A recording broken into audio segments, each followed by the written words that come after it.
ओम साई राम। और मेरा नाम अंकिता है और मैं आजमगढ़ यूपी से बोल रही हूँ। और सबसे पहले मैं तो साईं लीला टीवी ब्रॉडकास्ट का थैंक यू बोलना चाहूंगी, जिन्होंने ये सारे डिवोटीज को एक मौका दिया है कि अपने एक्सपीरियंसेस शेयर करें।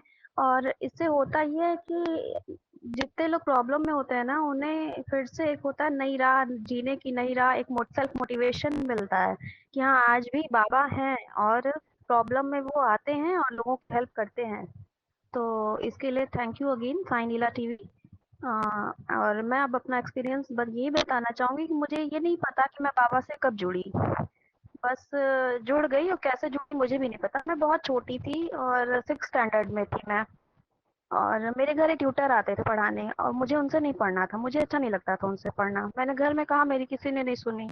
फिर हुआ यूं कि एक दिन की ऐसी बात है, मैं अपने रूम में गई और उनके आने से 10-15 मिनट, आधे घंटे पहले मैं प्रे करना शुरू किया। और प्रे करना जब शुरू किया तो मेरे जबान पे सिर्फ बाबा का नाम आया, ये साईं बाबा आज ऐसा कुछ कर दीजिए कि ये ना आए। और मैं तब तक आंख बंद करके प्रे करती रही जब तक कि उनका टाइम बीत नहीं गया। और ऐसा हुआ कि सिर्फ मैं ये चाहती थी कि सिर्फ उस दिन ना आए, और ऐसा हुआ कि वो फिर उसके बाद से कभी वो आए ही नहीं।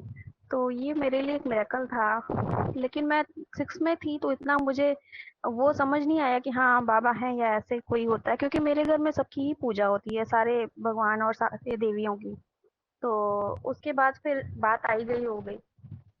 उसके बाद जो है कि एक बार उसके 2 साल बाद, मैं 10th में थी, तब मैं बीमार पड़ी और मेरे पेट में बहुत दर्द होता था और ब्लड भी मेरा कम हो गया था, 3% मेरा हेमोग्लोबिन हो गया था।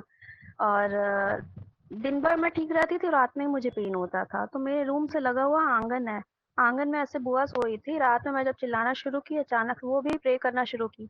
और प्रे में उन्होंने भी बाबा को ही याद किया। और वो बताई, मुझे नहीं पता, उन्होंने बताया कि हुआ ऐसा कि वो प्रे करना शुरू की और अचानक से देखी कि मेरे रूम से जो खिड़की थी उससे एक रोशनी जो होती है बहुत तेजी से ऐसे बाहर निकल के जा रही है।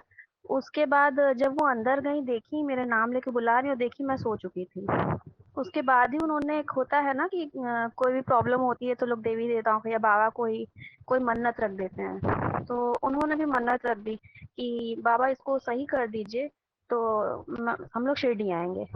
तो टाइम लगा, लेकिन मैं फिर से रिकवर हो गई, जैसे तैसे सब कुछ हुआ। फिर मैं फर्स्ट टाइम जो है 2007 में शिरडी गई। उसके बाद से तो मेरी लाइफ एकदम पलट गई। मैं पूजा करती थी, ऐसा नहीं पूजा नहीं करती थी, लेकिन उसके बाद मैं बाबा से रियल कहा जाए तो 2007 में ही जुड़ी, जब मैं शिरडी गई। क्योंकि उसके बाद से मेरे लाइफ में सारे काम होते गए, ना मेरी स्टडी ब्रेक हुई, ना मेरे हेल्थ इशू आते थे, छोटी मोटी प्रॉब्लम सबके साथ होती है, लेकिन कभी ऐसी कोई प्रॉब्लम नहीं आई कि अब मुझे पता भी नहीं होता था कि हाँ, ये सब कर कौन रहा है। क्योंकि मैं इतनी ज्यादा, इतनी बड़ी भक्त नहीं थी मैं बाबा की, बस मानती थी बाबा को। उसके बाद मेरे फादर बीमार हुए। फादर बीमार हुए और अक्टूबर दशहरे के टाइम की बात है ये, 2007 में, 2008 की बात है। वो बीमार हुए और उनको जो है डॉक्टर ने यहाँ से रेफर कर दिया। ये मतलब सबको डाउट हुआ कि उन्हें कैंसर है। उनकी भी जो है बाथरूम जो होती है वो रुक गई थी और उनको कैथेटर लगा हुआ था। 1 महीने से वो जो है यूरिन बैग पे चल रहे थे। उसके बाद जो है कि जब भी डॉक्टर ये कैसे कोशिश करते कैथेटर उनका आउट किया जाएगा, उसके बाद से फिर से उनको यूरिन आउट नहीं होती थी। तो उन्होंने जो है एक अपना डाउट क्लियर किया, मतलब बताया, और कि इनको हो सकता है कि मे बी इनको कैंसर हो। और उस टाइम में 2007-8 में भी कैंसर, अब कैंसर, अभी भी कैंसर के नाम से लोग डरते हैं, जबकि इतने सारे मेडिसिन और सारे प्रोसीजर हैं, लेकिन फिर भी उस टाइम और भी ज्यादा डर रहता था। और हम लोग भी बहुत छोटे छोटे थे, हम लोग सिर्फ एक भाई एक बहन है।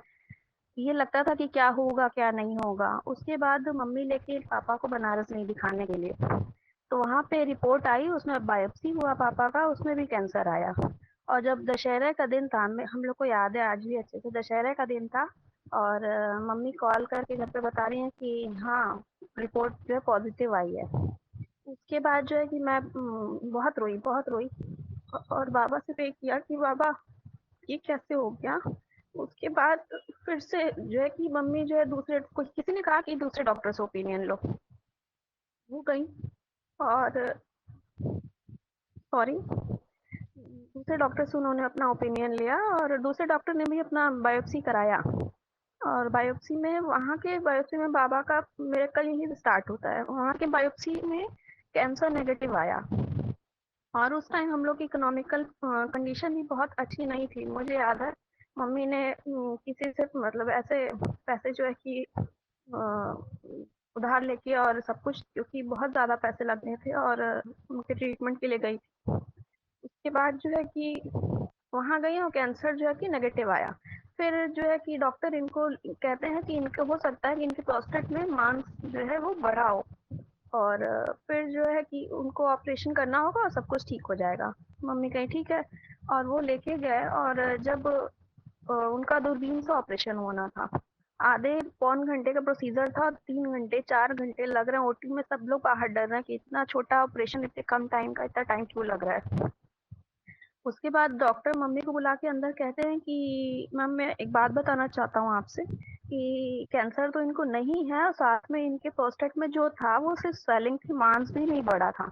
इनके जो है कि यूरो बैग को हम लोग कल आउट करेंगे और देखेंगे कि इनको बाथरूम जो है नॉर्मली अगर होती है तो हम लोग डिस्चार्ज कर देंगे।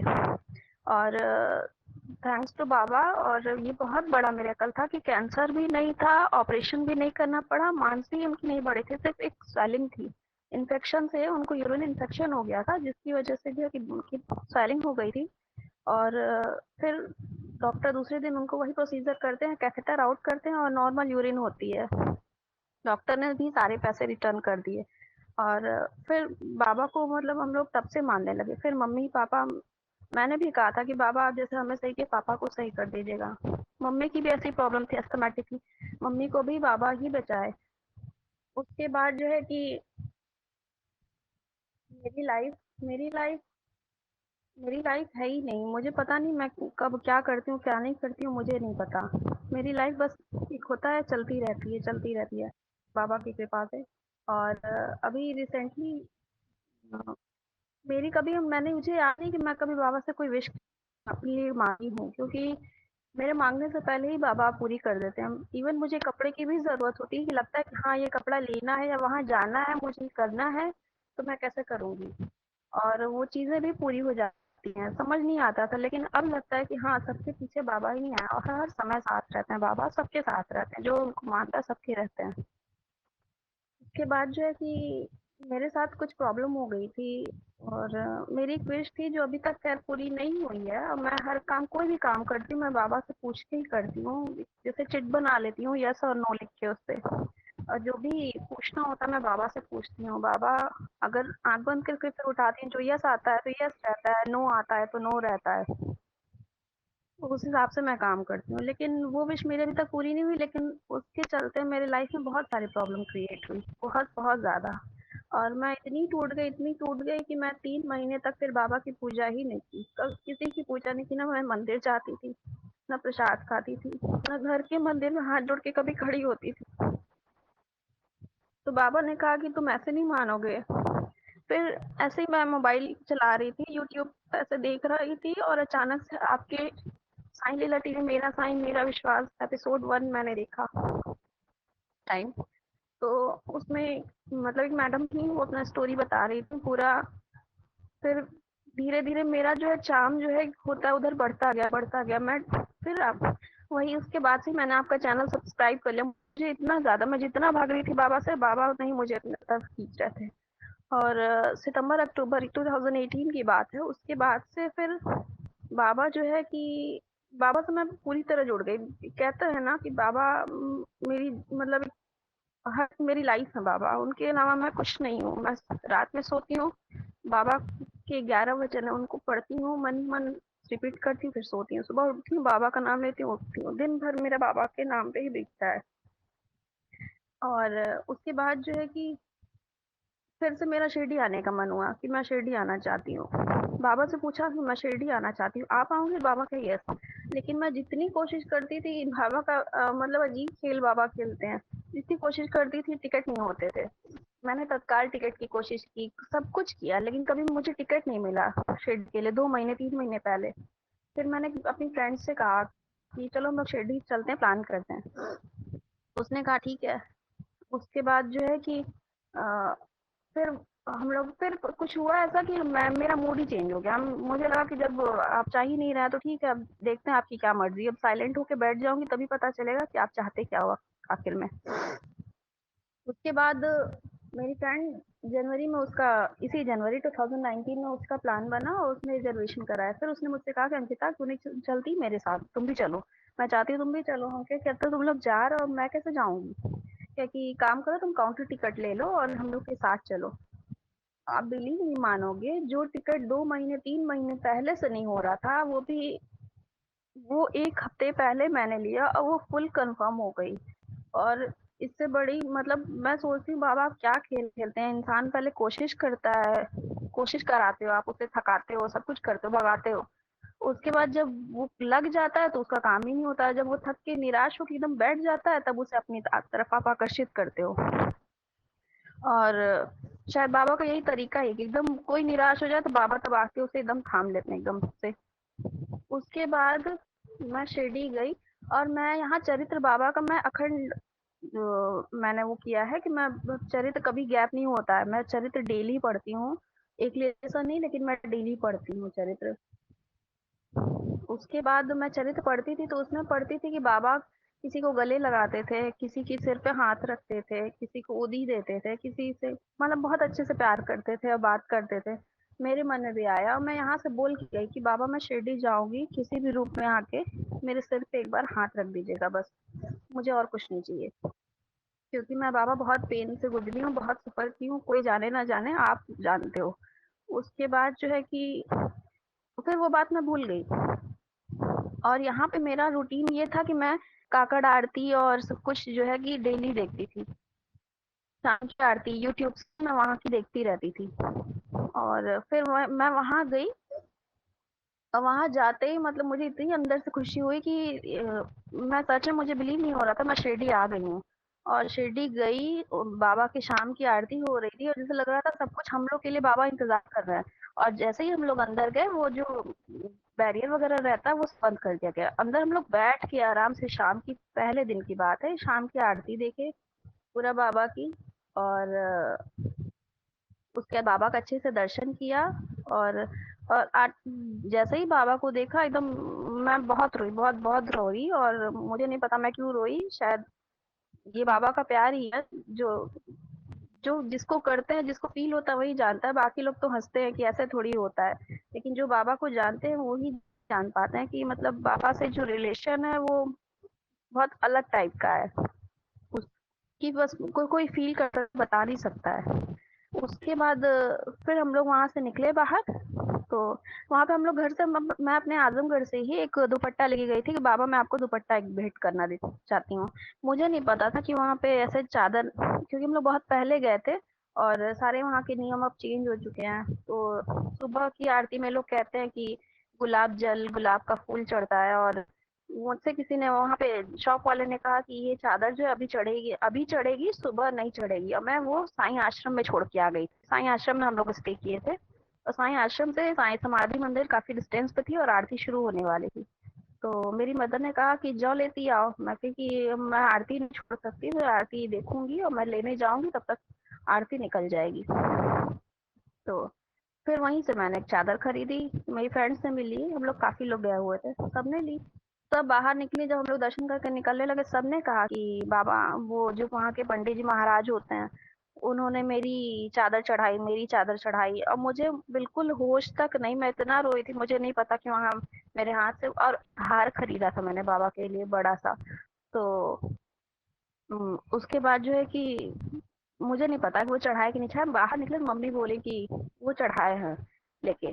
और लेकिन उससे बड़ा मेरेकल, मैं जो है कि मैं बाबा से कही कि बाबा एक तो इतने दूर से आपके यहाँ आई हूँ, इतने मुश्किल से आई हूँ, और उसके बाद आप मेरी चादर एक्सेप्ट तक नहीं किए। और मन में ही मेरे ये आया था। और शिरडी जब हम लोग मंदिर गए थे उसके पहले मेरे मन में ये आया था कि हम लोग इतना थक चुके थे, यहाँ से निकलेंगे तो हम चाय पियेंगे सबसे पहले हम लोग। उसके बाद जैसे ही निकलते हैं हम लोग द्वारिका माई की तरफ जा रहे थे तो बाबा की पालकी आ रही थी। तो द्वारिका माई ना जाकर हम लोग श्री चावड़ी चले गए। श्री चावड़ी दर्शन किया, निकले तब तक पालकी भी चली गई। और जैसे ही द्वारिका माई में जाने लगे, एक बूढ़ी औरत आई। और जो वहाँ कपड़े के बैग होते हैं, वहाँ पे अब पॉलीथीन वगैरह सब बैन हो चुकी है महाराष्ट्र में पूरी तरह से। तो कपड़े के बैग वो बेच रही थी। उसने मेरा हाथ पकड़ लिया कि बेटा ये एक बैग ले लो। मैं कहा दादी मैं बैग क्या करूंगी, मेरे हाथ में सिर्फ एक चादर है। कोई बात नहीं, मुझे जरूरत नहीं, इतना सामान मैंने नहीं लिया है। क्या कि बेटा 10 ही रुपए की बात है, ले लो, अब इससे मेरी बोहनी नहीं हुई है। तो मैंने कहा ठीक है। तो मेरे पास चेंज नहीं था, मैंने मम्मी से मांगा, मम्मी दे दी। फिर लेके जाने लगे, सब लोग चले गए, वो फिर से मेरा हाथ पकड़ के रोक लिया। मुझे चाय नहीं पिलाएगी? मैंने कहा अभी तो आपको दिया। और सबसे बड़ा मुझे ये लगा आश्चर्य कि कोई भी सामान बेचने वाला चाहे कितना भी पुअर हो पैसे कभी नहीं मांगता है। उसके बाद मैंने मम्मी से मांगा तो मम्मी आगे निकल चुकी थी, बल्कि मेरी फ्रेंड थी वहां पे, उसने कहा कि ये लो, मैं दे देती हूँ। और उसने दिया, पैसे उसने दिया, उस औरत ने मेरे सिर पे हाथ रखा, जो कि मैं घर से बोल के गई थी कि बाबा मुझे शिरडी में किसी भी रूप में आके मेरे सिर पे हाथ रख दीजिएगा। और उस टाइम तक मुझे कुछ समझ नहीं आ रहा था क्या हो रहा। ठीक द्वारिका माई के पास की बात है ये। उसके बाद फिर कह रही है कि देखी लग रहा है कि मेरा कोई था, कोई पाप था या जो भी था उसको जो है। और मेरे मन में ये था कि हाँ किसी बाबा यहाँ किसी भी रूप में आ सकते हैं, लेकिन मुझे ये यकीन नहीं था कि बाबा सच में आ जाएंगे। और उसके बाद फिर हम लोग अंदर चले गए तो कह रही है कि पैसा वो आपसे मांगी लेकिन दिया मैंने, लग रहा है मुझसे ही लेना चाहते थे। हम कहे हाँ दिया तुमने, और सिर पे हाथ मुझे रखा, प्यार किया को, मतलब जैसे एक माँ दुलारती है अपने बच्चे को वैसे पूरा। मैं उस एक्सपीरियंस को कभी भूल ही नहीं सकती। उसके बाद अंदर गई तो मम्मी से, बल्कि मैं मुझे इतना अजीब लगा, मैं कही कि मम्मी कभी कभी बहुत खराब काम करती हैं आप। और 5 रुपए की बात थी, आपने 5 रुपए क्यों नहीं दिया, मम्मी को भी बुरा लगा। और द्वारिका माई बताने की जरूरत नहीं कि शिरडी में कितनी भीड़ होती है। वहां पे अगर आदमी कोई इधर उधर हो जाए तो फिर आसानी से मिल नहीं पाता। तो द्वारिका माई से जैसे ही हम लोग निकलने लगे तो बाबा की फोटो रखी हुई है वहां पे। तो मम्मी ने कहा कि बाबा हमें क्षमा कर दीजिएगा, मन में बोली, वो बाद में बताया उन्होंने कि हमें क्षमा कर दीजिएगा बाबा, कि क्योंकि अगर वो आप रूप ही थे तो एक बार फिर से आ जाइए, वो गलती मुझसे हुई है तो मैं आपसे प्रार्थना कर रही हूँ एक बार फिर से आ जाइए। और जैसे ही हम लोग वहां से निकल रहे, वो औरत पूरा झोला अपने झोली में भर के जा रही थी। तो मम्मी बोली कि देखो वो जा रही है और जाओ देखो। हम लोग गए 5 मिनट में ही, पहले 5 मिनट पहले ही वो बोहनी नहीं हो रही थी, और बोहनी के बाद कह रही है कि हम लोग, मैं घर जा रही हूँ। हम क्या आप ही है ना जिससे मैंने झोला खरीदा? कह रही हाँ क्या हुआ, हम क्या आप हमसे पैसे मांग रही थी और मैं नहीं दे पाई, अब दे रही हूँ। उसके बाद फिर वो मुझे दुलारना प्यार करना, बहुत बहुत सबको, मतलब सबके सिर पर हाथ रखा उन्होंने, लेकिन मुझे जितना किया मिला उनसे, उस मैं मतलब मुझे सबसे ज्यादा उन्होंने प्यार किया। उसके बाद मैं समझ नहीं पाई कि ऐसा क्या हो रहा है। फिर वो मुझसे पूछ रही है चाय, हम क्या अभी तो आपकी बोनी नहीं हुई थी और अभी आपका बोनी हो गई तो आपको और बेचना था? कह रही नहीं मैं बहुत थक गई हूँ, घर जा रही हूँ। तो उसके बाद जब वो फिर मुझसे कह रही है चाय पिएगी, जो मेरे मन में आया ही था थोड़ी देर पहले कि हम लोग यहाँ से निकलेंगे तो चाय पियेंगे। तो चाय पिएगी? उसके बाद मैंने कहा नहीं आप पी लीजिए, हम लोग बाहर निकलेंगे तो पी लेंगे। उसके बाद वो फिर वो चली गई अच्छा कह के।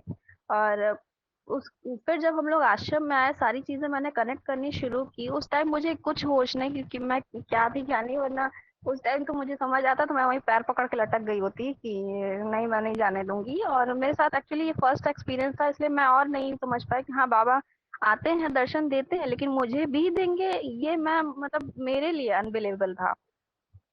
तो उसके बाद मैं जब सब बताना शुरू की, सबके एकदम जैसे कहते हैं ना रोंगटे खड़े होना, वो हालत हो गई थी। और मतलब मुझे मतलब बहुत वो लगा कि बाबा सच में आप बहुत ज्यादा दयालु, बहुत कृपालु हैं। कोई कितना भी आपसे नाराज हो लेकिन आप नहीं होते हैं। आप महीनों पहले, सालों पहले कोई बात आपसे कुछ कहा रहे और आप उसकी सारी बातें पूरी करते हैं, विश पूरी करते हैं, आप याद रखते हैं उसे। और ये कहेंगे कि उसके बाद तो फिर यही है, चल रहा है जैसे भी चल रहा है। फिर दूसरे दिन मैंने काकड़ आरती देखी। तीसरे दिन जब हम लोग को आना था बाबा के समाधि मंदिर पे, मैं खड़ी थी समाधि के पास एकदम, और कोई वहाँ प्रसाद लेके नहीं गया था। और पता नहीं कहाँ से वहाँ के महाराज ने मुझे आते वक्त मेरे हाथ में प्रसाद दिया, तो मैं खड़ी थी चुपचाप लेके, हो सकता किसी का हो तो मुझसे मांगेगा, लेकिन मुझसे किसी ने नहीं मांगा। और फिर मैंने प्रणाम करने के लिए सिर झुकाया, और तब भी रो रही थी क्योंकि मेरा शिरडी छोड़ के जाने का मन नहीं था। तो उसके बाद फिर से मुझे हाथ में प्रसाद दिया, ये ले। उसके बाद फिर क्या करूं, जाना ही था, बाबा की मर्जी थी, जितने दिन बाबा चाहते हैं उतने ही दिन कोई शिरडी में रह सकता है। लेकिन बाबा को थैंक यू बोला कि बाबा सच में आप जो है कि किसी को बुलाते हैं अगर अपने नगरी तो आप ही स्वागत सत्कार आप ही करते हो, उसके रहने का इंतजाम सब कुछ आप करते हो, देखते हो। ये मेरे एक्सपीरियंसेस हैं। और एक और है कि मैं जॉब कर रही थी और मैंने स्कूटी लिया हुआ था, तो स्कूटी पे आगे मैंने साईं राम लिखवाया है। तो मैं आ रही थी एक बार रास्ते में, ऐसे मिनी ट्रक मुझसे लड़ गई। और उसके बाद जो है कि ना मैं गिरी ना कुछ, मुझे कुछ नहीं हुआ, एक खरोच तक नहीं आई बहुत, जबकि आगे की स्कूटी का पूरा जो है वो सब डैमेज हो गया। मैं घर आई, बल्कि मम्मी देख के डर भी गई, रोने भी लगी सब कुछ। और ऐसे ही पूजा कर रही थी तो अब मेरी पूरी ये आधी बॉडी ये पूरी आगे मीटर पे पड़ गई। और बहुत तेज तो ऐसे लगा गिरी थी, मतलब उससे मैं बहुत तेज सड़क पे नहीं गिरी, लेकिन मीटर पूरी आगे की तरफ मेरी बॉडी आ गई। और फिर मैं घर जैसे तैसे आ गई, वहां से 10 किलोमीटर मेरा घर था। और जब घर आई, एक बार की बात है, मैं पूजा करने लगी, बाबा की छोटी सी प्रतिमा है मेरे पास। और देखा कि जहाँ पे जैसे मुझे चोट लगी थी वहां नहीं लगी, वहां पे वो चीज बाबा का डैमेज हो गया है, वो वहां पे क्रैक था बाबा का। तो ये चीज मैंने जब मम्मी को बताया तो फिर मम्मी गई उस मूर्ति को, जब खंडित हो गई तो खंडित मूर्ति नहीं रखते हैं हम, कि मैम विसर्जित नहीं करूंगी। मैंने फिर उसको चंदन लगा के उसको सब कुछ करके आज भी रखा मैंने उसे, कि बाबा मेरी चोट, मेरे ऊपर जो मुश्किल आई थी वो बाबा ले लिया, और मैं बाबा को क्यों विसर्जित कर रहा हूँ, ऐसे नहीं होता। और उसके बाद मेरी फ्रेंड है, हाँ उसमें जो वहां से, इसके बाद मैं बाबा से मैं अब 6-7 महीने से मैं बाबा से बहुत बहुत बहुत ज्यादा जुड़ गई हूँ। और मुझे लगता है कि मेरे घर के एक मेंबर हैं, डेली मिलना बात करना जैसे होता है, बाबा भी एक मेंबर ही है, तो ये हाल है। और मेरी फ्रेंड है, और उसकी शादी 2017 में हुई थी। उसकी बहुत बहुत लोग कुंडली मानते हैं, बहुत लोग क्या सभी लोग मानते हैं, उसकी कुंडली में ही था कि हाँ इसको बच्चा नहीं होना है, प्रॉब्लम है, ऐसे है वैसे है, और कंसीव भी नहीं हो रहा था। तो मैंने उससे कहा कि चरित्र पढ़ो, तो कह रही ये क्या होता है। मैंने कहा बाबा की चरित्र है, उसे पढ़ो। तो कह रही इसमें कुछ करना होता है, हम कह रहे कुछ नहीं करना होता है, एक स्टोरी बुक की तरह पढ़ो।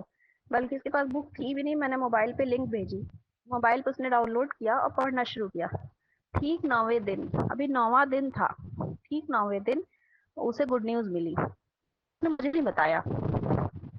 उसके बाद फिर जो है कि एक दिन मैं सोई थी और मुझे ऐसे सपना आया कि मेरे हाथ में एक बच्चा है छोटा सा, और मैं सीढ़ी पास खड़ी हूँ, ऐसे मैं गिर रही हूँ, अचानक से बाबा आते हैं और मुझे पकड़ लेते हैं, जिससे मैं और बच्चा दोनों सेफ होते हैं।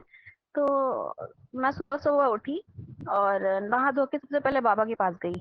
और जैसे मैं हमने बताया कि मैं कोई काम बाबा से पूछती हूँ ये काम है या नहीं, मैंने बाबा से पूछा बाबा क्या सच में मेरी फ्रेंड के लिए मैंने आपसे प्रार्थना भी की थी, वो चरित्र भी पढ़ रही है, क्या सच में उसके साथ ऐसा है कि वो गुड न्यूज है कोई। तो बाबा ने कहा यस। फिर मैंने उसको कॉल किया, तो कहे कि तुम्हें कैसे पता चला। हम कहे मुझे सपना आया था।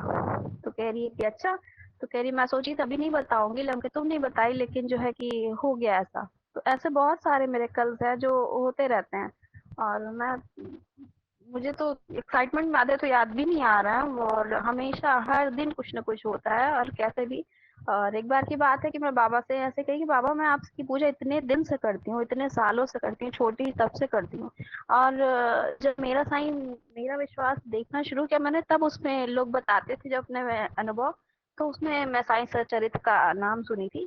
तो मैंने जो है कि अमेजोन से जो है ऑनलाइन ऑर्डर करके मंगाया। मैं कही बाबा इतने दिन से मैं पूजा करती हूँ, मेरे घर में चरित्र नहीं है, मैं चरित्र है तो छोड़िए, और मैं जानती तक नहीं थी चरित्र होता क्या है। फिर एक दिन ऐसे मैं अपनी कबर्ड साफ कर रही थी, उसमें बुक्स वगैरह थी, और उसमें से चरित्र निकलता है बाबा का। तो मतलब बाबा की लीला, बाबा ही जाने कब क्या करते हैं, लेकिन ये है कि इंसान एकदम परेशान, एकदम दुखी हो जाता है।